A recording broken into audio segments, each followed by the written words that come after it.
Gebed is 'n belangrike ding en jy moet verstaan dat God jou innooi na hom toe. Jy hoef nie bang te wees nie. Jy kan na die Here toe gaan. Hy verstaan jou swakhede, hy verstaan jou probleme. Hy was in hierdie wêreld en hy is versoek in alle opsigte en hy het geen sonde gedoen nie. So hy verstaan ons en daarom kan hy medelee hê en jy kan hom toe gaan om te bid. Maar daar's 'n ding in die Bybel wat die Here die heeltyd oor en oor voorkom in die Bybel. En dit is dat ons moet vra.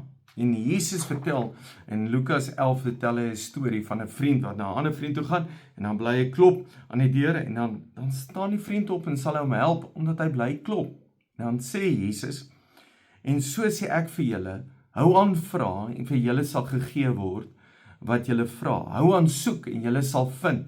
Hou aan klop en die deur sal oopgemaak word." En dan herhaal hy, want elkeen wat vra, ontvang. En elkeen wat soek, vind.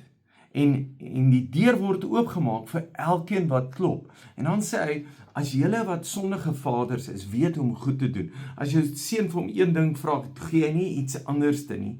Hy gee wat hy vra. Hy sê, hoeveel te meer sal julle hemelse Vader dan ook nie die Heilige Gees gee as hy vra nie. Nou, hoekom sê Jesus dit? Want ek dink dis die beste ding wat die Vader vir jou kan gee. Maar eintlik sê Jesus, dit wat jy vra, dit gaan die Vader vir jou gee. Hy wil dit vir jou gee. Jakobus kom en hy sê, hoekom beklei julle? Hoekom is daar rusie onder julle? Hy sê, julle wil dinge hê wat julle nie het nie, en dan beklei ons en ons jaloers en pleeg moord en al hierdie goeders. Hy sê, eintlik die rede hoekom julle nie het nie, is omdat julle nie vir God daarvoor vra nie. Hy sê, julle het nie want julle vra nie. En dan sê hy, as julle vra, dan kom julle met verkeerde motiewe. Julle kom met verkeerde harte omdat julle vra. Hy sê, maar julle het nie omdat julle nie vra nie. Dan wil ek jou sê, jy het nie omdat jy nie bid nie. En die probleem is, baie keer bid ons, Here, doen net iets asseblief. Waar ons dalk eerder moet bid en vra, Here, wat moet ek doen? Here, wat is die regte ding wat ek moet doen? Here, wat moet ek doen? En dan begin ek daaroor te bid en sê, Here, ek wil daaroor bid. Ek bid daaroor en ek vra, Here, help my. Wat moet ek doen? Here, hoe moet ek leef? Wat moet ek maak? Here, hoe moet ek hierdie ding reg kry?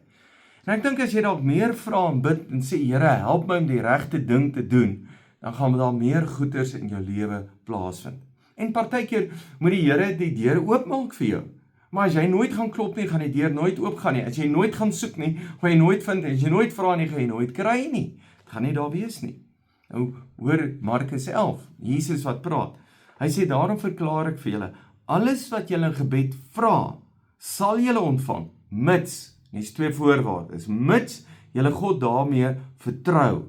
Maar, wanneer julle besig is om te bid, vergewe eers enige een teen wie julle 'n grief koester. Dan sal julle hemelse Vader julle oortredinge ook vergewe.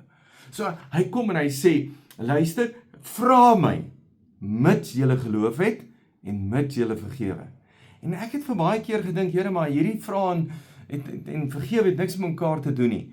Maar ek dink dis die rede hoekom jy nie kry nie. Want jy bid, maar jy hou 'n grief. Jy bid en daar's goed wat teen jou is, wat die Here nie wil hê nie. Die Here wil hê dat jy 'n goeie hart sal hê, 'n oop hart sal hê. En ek dink, as jy eerlik met die Here is, jy kom en sê, Here, ek moet hierdie persoon vergewe, Here, help my om te vergewe, Here, ek het geloof, as ek jy vra, gaan jy my antwoord. Dan sê die Here, as jy vra, gaan jy ontvang, want jy vra die Here. Nou wil ek jou aanmoedig, om die Here te gaan vra, en geloof in jou hart hê, dat dit wat jy vra, gaan jy ontvang, en sê, Here, as daar enigiets teen iemand is, wys my, laat ek vergewe, laat ek loskom, want wat is my doel? Dit wat ek vra, dit ontvang ek. Dit wat ek vra, dit wil ek graag hê. En ek wil jou aanmoedig om te gaan bid. Dit is baie belangrik, ons as kinders van die Here om te bid, en te vra, en te glo dat die Here dit gaan gee. Dankie dat jy luister, jy is 'n great blessing.